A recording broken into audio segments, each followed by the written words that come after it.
بسم اللہ الرحمن الرحیم۔ السلام علیکم۔ پروگرام بزم ادب کے ساتھ آپ کا ہوسٹ حاضر ہے۔ امید کرتا ہوں آپ سب خیر خیریت سے ہوں گے۔ پروگرام کے متعلق آپ کو پتہ ہے کہ جو موجودہ دور کے کچھ مسائل، کچھ ادب کی باتیں اس پروگرام میں کی جاتی ہیں، مختصر سی باتیں کی جاتی ہیں ایک ہی پوائنٹ کے اوپر۔ تو اگر آپ کو پسند آئیں تو چینل کو لائک اور سبسکرائب ضرور کیجیے گا۔ حالیہ دور میں، مطلب آج کل کے دور میں یا اسی ہفتے میں، گزشتہ ہفتے ایک خبر چلی اس میڈیا کے اندر کہ جی نواز شریف صاحب جو ہیں وہ پی آئی اے کو خریدنا چاہتے ہیں۔ تو بھائی اگر آپ اتنے ہی امیر تھے یا اتنے ہی امیر ہیں تو آپ پی آئی اے کیوں خرید رہے ہیں؟ اپنا سارا پیسہ ملک و قوم کے اوپر لگائیں اور پی آئی اے کو سرکاری ہی رہنے دیں۔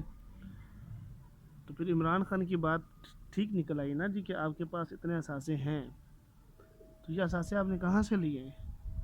مطلب اپنے ہی ملک کو پہلے آپ نے ڈیفالٹ کیا، ڈیفالٹ کرنے کے بعد آپ اس کو پرچیز کرتے ہیں، یعنی کہ آپ اپنے ہی ملک میں اپنی ہی پراپرٹی بنا رہے ہیں، اپنی ہی ایک جو ہے وہ ایسٹس بنا رہے ہیں۔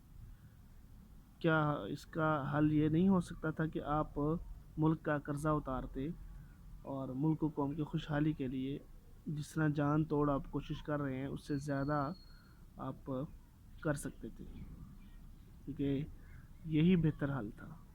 دوسری بات جو میں نے کرنی تھی آپ سے وہ یہ تھی کہ عمران خان صاحب نے اب ڈونلڈ ٹرمپ صاحب کو خط لکھ دیا ہے کہ جی آپ جب وزیر اعظم بنیں گے تو ہمیں آزاد کروائیں گے یا مجھے جیل سے رہائی دلوائیں گے، میرے ساتھ انصاف کریں گے۔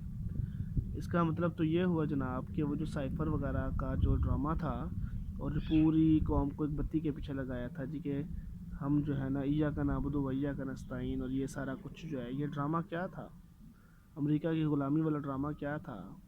اس کا مطلب یہ ہوا کہ نہایت ہی جھوٹا اور بدکار اور اس کے علاوہ نہایت ہی منافق شخص ہے جس نے پہلے عوام کے بچوں کو امریکہ کے خلاف کیا اور اس کے بعد اب وہ مدد بھی اسی سے مانگ رہا ہے۔ بیسیکلی اب مدد نہیں مانگ رہا، وہ بیسیکلی بنا ہی امریکہ کی شے پہ اور یہودیوں کی شے پر وزیر اعظم بنا تھا۔ یہ یہودیوں کی وجہ سے ہی اس کو جو ہے وہ آگے پروموٹ کیا گیا۔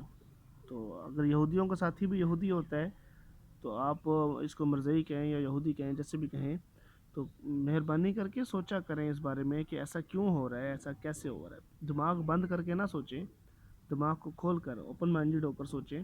اب ملک میں ترقی ہو رہی ہے، وہ کیسے ہو رہی ہے کسی نے نہیں پوچھا، بس عمران خان کے پیچھے لگے ہوئے ہیں۔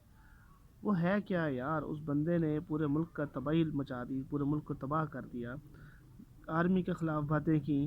پہلے اس کو مشرف اچھا لگتا تھا، پھر جب مشرف نے اس کو منع کیا تو وہ اس کو آرمی زہر لگنے لگ پڑی۔ تو یہ کیا وجہ ہے؟ خود اس کے گھر کے کتنے ریلیشنز ہیں جو آرمی میں کام کرتے ہیں۔ تو پورے ملک کے نوجوانوں سے یہی میرا ایک ریکویسٹ ہے کہ کائنڈلی اس کو سوچا کریں، اس کو سمجھا کریں، بات کی تہہ تک جایا کریں، اس کے بعد کسی کے ساتھ بحث و مقابلہ کیا کریں۔